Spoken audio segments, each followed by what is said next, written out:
Shadowstalker turned, walking into the forest to return to his home, wrapping his animal fur cloak around himself. Whatever.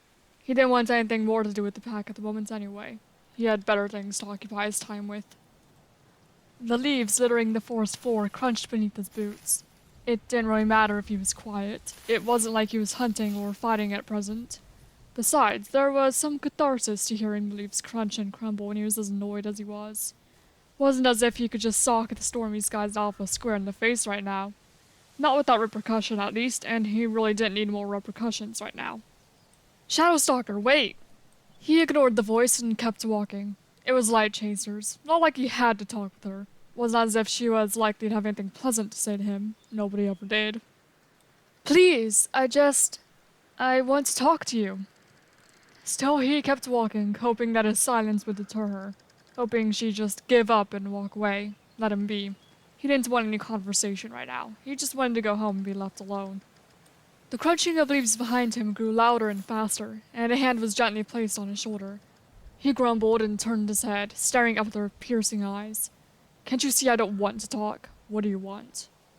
Usually, that tone and expression of his was enough to make his packmates squeak and run away, tail between their legs. Unfortunately for him, it seemed that she was an exception. His hands clenched into fists beneath his cloak.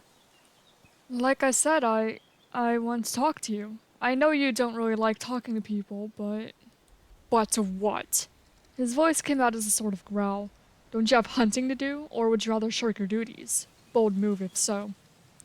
Alpha was known to lead with a strong fist. Everyone knew how he felt about those who did not meet his expectations, and his expectations did not smile upon those who avoided their duties. As a hunter, Lightchaser should be hunting. They both knew that. He, on the other hand, was a warrior. He didn't have such duties to worry about now. He could afford to go home, so long as he would keep himself fit and respond to whatever situation the higher-ups needed him for. No, I finished that early because I knew if I didn't, I wouldn't have the chance to speak to you. Stubborn. Fine, I'll humor you. But I'm not going to stand out in the wind talking to you. Come on. She nodded, and he led her through the autumn forest to his home, which he had built a decent way away from the main camp. The less time he had to spend with people, in his opinion, the better. His home was the cabin made from the pine trees that once stood where the house was now, with little around but the forest of old oak and pine trees, just as he liked it to be. The trees made better company throughout the years than people did.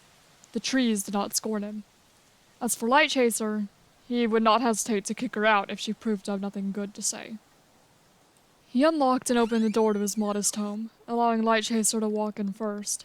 He wasn't going to let anybody into his home without keeping his eyes on them like a hawk. He didn't have anything particularly valuable for anyone to take, but the gods knew he wouldn't let anybody take anything from him, even if it was a crumb of bread. Lightchaser walked in, and he followed her golden eyes as she glanced around the place. It should be pretty obvious to her that he didn't have much. Some old wooden furniture, surfaces worn from years of use. Books with now faded covers sitting on the shelves, well taken care of despite their age. A few old weapons and shields hanging on the walls that he had taken from enemies. Trophies of previous battles that he didn't bother polishing or sharpening. Why would he? He wouldn't show that sort of respect to those who had tried to kill him in the past. There was a small kitchen, kept relatively clean, with herbs he'd used for cooking on occasion hanging by an open window that let the fresh air in. Sit, he told her, gesturing to the chairs in the living space, sitting near a stone fireplace that was, at the moment, unlit. He wasn't dumb enough to leave a lit fireplace when he wasn't home. To his satisfaction, she obeyed him, and took a seat in one of the chairs as he went to light the fireplace to bring some light and warmth into the home. I will cook. Don't move from that chair. Understood? You really don't have to cook. You didn't even want me here to begin with, she protested. I didn't say the food was for you, he grumbled. She didn't have a response to that, and he went into the kitchen to cook over a fire. He boiled water, chopped up meat and vegetables, and constantly found himself glancing over to Lightchaser to make sure that she didn't go sneaking off or pocketing anything.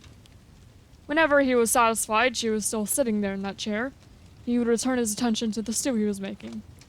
It was nothing complex, but it would be a decent enough meal. So, what did you want to talk to me about so badly?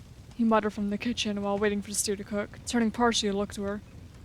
The woman suddenly seemed a bit nervous. Oh, so walking up to him from behind wasn't nerve-wracking, but telling him what the purpose of it was? His brown eyes narrowed slightly.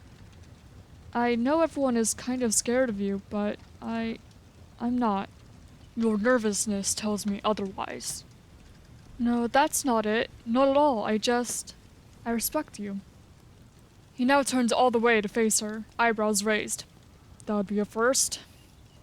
You always work so hard. I guess people don't notice it, but I do. I'm just doing what is expected of me. No. You are doing more than what is expected. You always do more than what you're ordered to. You try so hard. I find it admirable. He gave a grunt.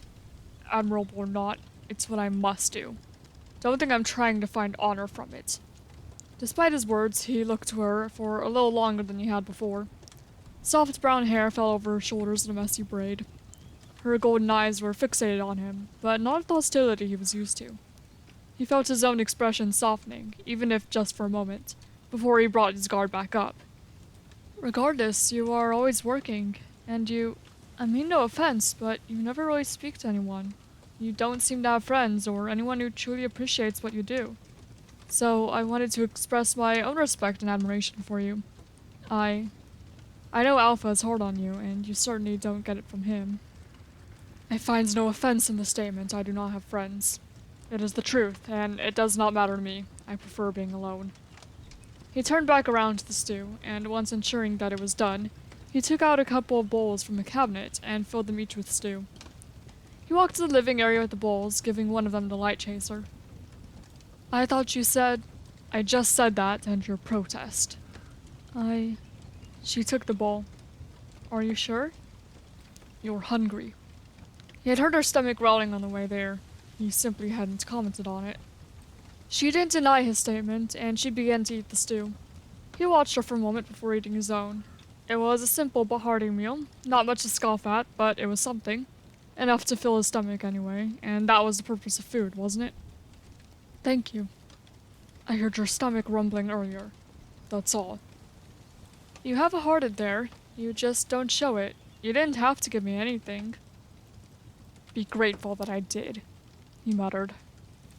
There was a slight pause, a slight silence only interrupted by the crackling of fire in the fireplace. You know, don't you? He knew. Of course he knew. But would he admit it? He fixed his eyes on the fire, not saying anything for a while. I can assure you that that's not why I came here. I know. He ate a spoonful of stew, not looking to her. He still kept his eyes on the fire. He's hard on you, too. But I admire you for pushing through it. But I never understood why you. After all, you're not a woman. Not that I understand why he's so hard on the women, either. Shadowstalker clenched his teeth some. He hates anything that reminds him of his former wife's infidelity, if she even had an affair at all. So you remind him of... my mother, he muttered. He doesn't believe I'm his son. I didn't realize you were his son, she stated, clearly surprised by this.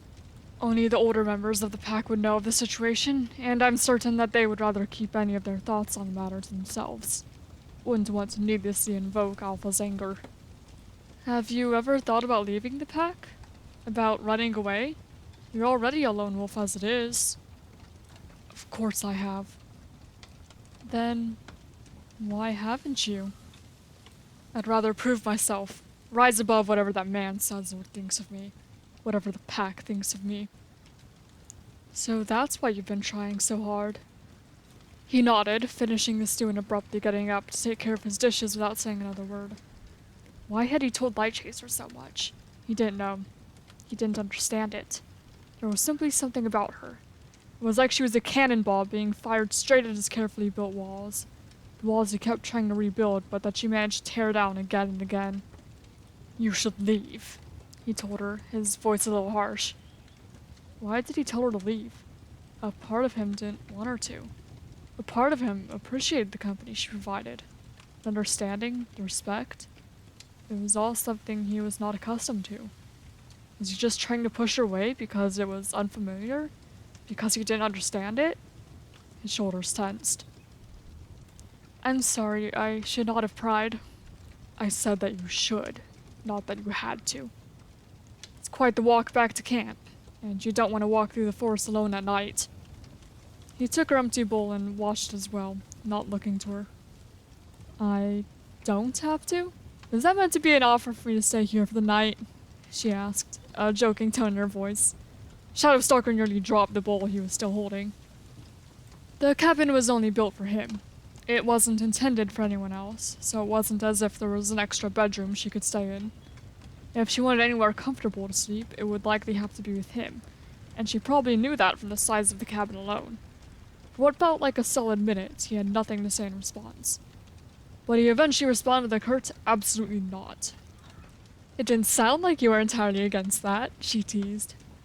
You took longer to respond than usual anyway. My intention was to tell you that if you wanted to get home before dark, you should leave now. However, I'm not going to prevent you from leaving at a later time if you do not mind walking through the forest alone at night. He turned now to see a grin plastered on her face. Normally, he may have insisted at this point that she leave, but instead he found himself returning to the living area. She hadn't gotten up from the chair all this time, just as he had told her not to. That was your intention, she joked. She scooted her chair closer to him, and he felt his heart pounding, however much he tried to keep it under control. What was with this woman? Her hand gently lay upon the side of his face. But would you truly mind? Shadowstalker was practically frozen in place as her lips met his. 1,000 thoughts ran through his brain, and he didn't know what any of them were. His heart pounded faster. Seriously, what was with this woman? He couldn't understand her at all. He didn't even really know her. They only just had their first proper conversation in a day. The first conversation they'd ever had outside of pack business or simple greeting. And now, how had this escalated to this point? It wasn't as if he'd been particularly interested in anyone before. How did this happen? How in any god's name did this happen? And yet, he didn't push her away as he usually might have. Although perplexed, confused, uncertain how he even felt about her, uncertain what emotions he was even experiencing at the moment, he accepted her kiss. Yet everything felt so uncertain, so unfamiliar, so out of his control. Everything was... His whole world at the moment felt as if it had been plunged into chaos where nothing was familiar. She was no longer familiar. Their lips parted again, and Shadowstalker sat there in silence for a moment, trying to process everything that just happened. He couldn't hear his own thoughts over the pounding of his chest. His breath was now shaky, even if only a little bit. He looked to Lightchaser, who only had this playful smile on her face. What was this to her? He didn't even know that. He had zero idea what was running through her head. She was a complete and total mystery to him. Well? She asked. He didn't even remember the original question. The situation. He needed it to be back in his control. He needed something. He didn't know what, but he had to be in charge of what was happening. Quickly he stood, not saying a word as he motioned for her to stand, and, when she obliged, gently pushed her against the wall and pinned her wrists down. This time, he was the one to kiss her. This time, he was in control. This time. He still couldn't say he understood what was happening, but at least he was in control. Lightchaser returned the kiss, not at all resisting him. He could feel the blood pulsing through the veins in her wrists. He could taste hints of the stew that remained on her lips. He could smell the soft scent of pine on her from their prior walk through the forest. He didn't know what came over him. At that moment, all he wanted was her. Something had never won before she made that silly joke, before she kissed him. Eventually he broke the kiss, needing a moment to let himself breathe, to let his thoughts clear up again. She, too, softly panted from where she stood between him and the wall. So, she asked him between breaths, are you letting me stay for the night? That damn playful, teasing smile of hers made its way back onto her face. He closed his eyes again. Just be grateful I'm not making you walk through the forest alone. He let go of her. And I said absolutely not.